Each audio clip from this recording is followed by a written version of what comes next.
তারা কান্দো না। জান্নাত তোহার বাবু অনেক বেশি অসুস্থ, হাসপাতালে আছে জান্নাত তোহার বাবু। আর এই ভিডিওটা ছাড়ার পর, এই ভিডিওটা দেখার পর জনগণে এই ভিডিও নিয়েও ট্রোল করা শুরু করেছে জান্নাত তোহাকে।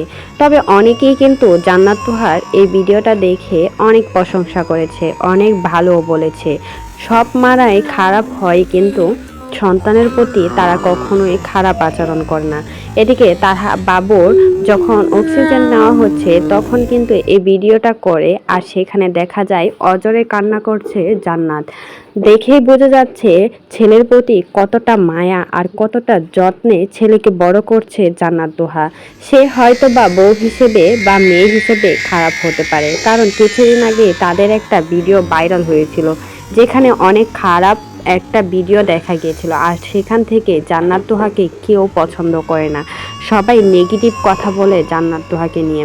তবে জান্নাতের এই ভিডিওটা দেখার পর কি কিন্তু প্রশংসা করেছে আর অনেকে খারাপ মন্তব্য করেছে। তবে একজন মাই জানে তার ছেলে বা সন্তান অসুস্থ হলে কতটা কষ্ট হয়।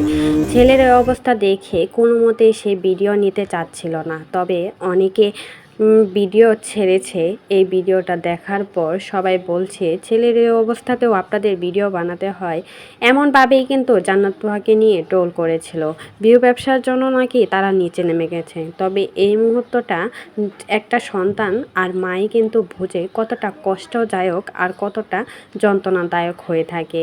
তবে জান্নাত তোহা হয়তো বা খারাপ হতে পারে, কিন্তু সন্তানের ক্ষেত্রে কখনোই কোনো মা খারাপ আচরণ করবে না, আর কখনোই চাইবে না তার সন্তান খারাপ থাকুক বা খারাপ পরিস্থিতিতে রাখুক, কখনোই কিন্তু সেটা চাইবে না। আর চোখ আর মুখ দেখেই বোঝা যাচ্ছে জান্নাত তোহা কতটা যে সন্তানের প্রতি দায়িত্বশীল পালন করে, কারণ চোখের নিচে জান্নাতের কালি পর্যন্ত পড়ে গেছে।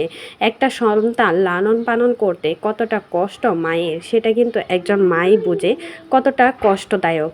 তো এই বিষয়ে যদি আপনাদের কোনো মতামত থাকে সেটা কিন্তু অবশ্যই আমাদের কমেন্ট বক্সে কমেন্টে জানাতে অবশ্যই কিন্তু বলবেন না।